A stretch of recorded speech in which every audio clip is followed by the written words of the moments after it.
89তম শহীদ president Ziaur রহমানের জন্মবার্ষিকী উপলক্ষে দোয়া ও আলোচনা সভার সম্মানিত সভাপতি, আমাদের মাঝে উপস্থিত ঘাটাইলের 4.5 লক্ষ জনতার নয়নের মণি, সাবেক ছাত্রনেতা, কেন্দ্রীয় ছাত্রদলের সাবেক সাধারণ সম্পাদক, বাংলাদেশ জাতীয়তাবাদী দল নির্বাহী কমিটির অন্যতম সদস্য জনাব অ্যাডভোকেট SM ওবায়দুল হক নাসির ভাই আছেন, আমাদের ঘাটাইলের পার্টির মানুষের নেতা, আমাদের প্রিয় শ্রদ্ধাজন জনাব SM ওবায়দুল হক নাসির ভাই।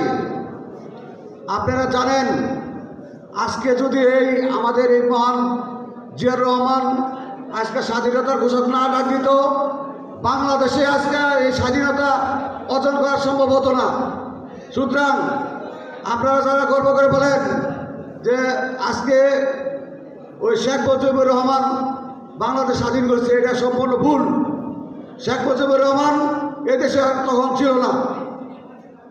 এই স্বাধীনতার অর্জনের পক্ষে সম্পূর্ণ ভূমিকা রাখছে আমাদের শহীদ প্রেসিডেন্ট জিয়াউর রহমান।